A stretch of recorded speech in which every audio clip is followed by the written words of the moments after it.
simple mistake on a form has left one lonely St. John's woman longing for her family.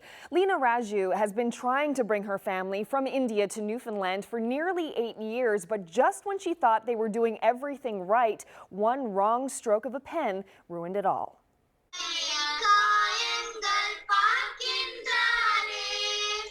Oh, that's good. A family visit over the internet. Children singing their school anthem for their great aunt Lena Raju, known to them as Titama. So, did you finish your dinner? Yes, Titama. They're half a world away in Udi, India. Lena connects with them like this every day from her small St. John's apartment. Her niece, Stella Rani, her husband, Vincent, and their children, Joshua and Viancia. This screen is Lena's only window into their lives. What exam tomorrow? English. Are you prepare all everything? It's been a lonely 25 years in St. John's for Lena. When she's not working as a personal care assistant with Eastern Health, she knits or reads or goes to church all alone.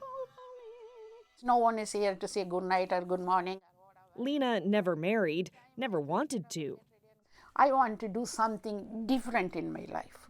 So What she wants, more than anything, is to bring her family to live and work with her in St. John's. She prays for it every day. All I want to come my family to me as soon as possible. Lena is impatient, and for good reason. She's been struggling through the complicated immigration process for the past 8 years. So much paperwork and so much money and so much time. It's really depressing. They thought they did everything right. Lena pulled some strings and got Stella Rani a job offer as a home care worker in St. John's. They were approved under the provincial nominee program. They paid thousands of dollars in fees and travel expenses. They collected all the right documents and certificates, birth, marriage, health, police, involving days of grueling traveling in India. It was all an ordeal. Paper after paper, paper after paper, this certificate, this I need, this, that I need, pay this, pay this. Why the guy went that far? Torturing me like that, me and my family. But all that work was wasted because of one seemingly innocent mistake. One form, one pen stroke, an X in this box, the wrong box.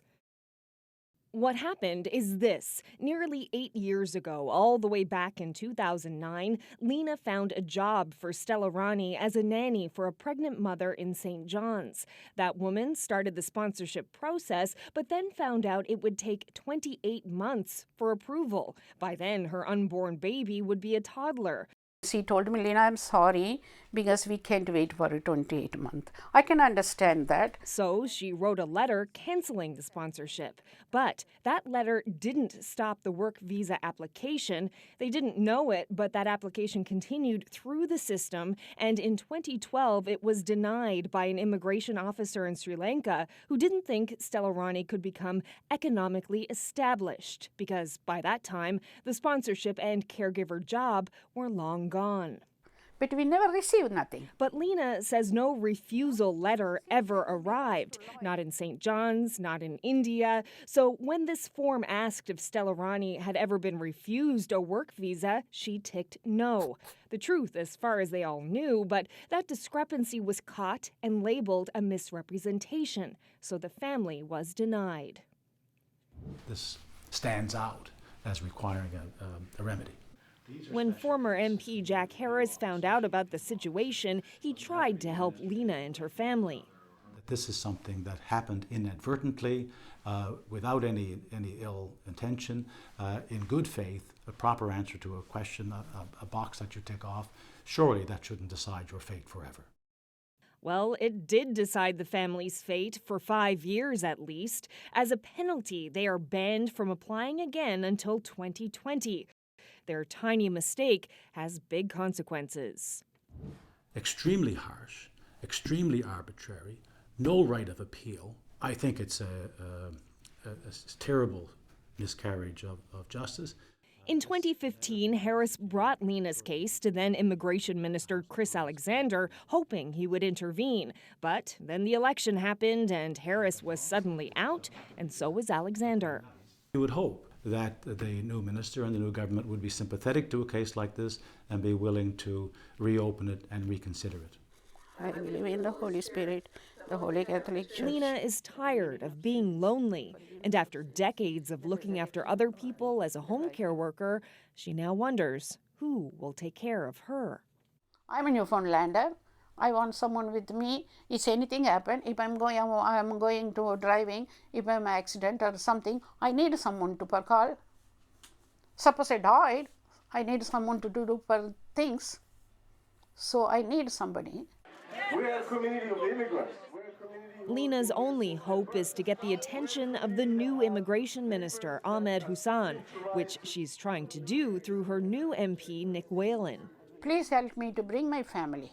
All this time and money and time and my wasting all these things. So listen my story, please bring my family. I need my family. I will look after my family. I am not asking any money or nothing. I just want my family.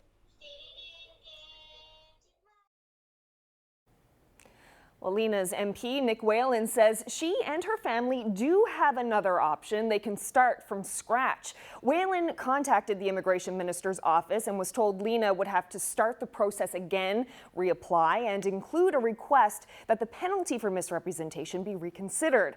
But Lena says they've already spent so much money and time on this, she can't bear to go through it again. She feels they were treated unfairly, almost like a criminal, and she still wants government to step in and fix it.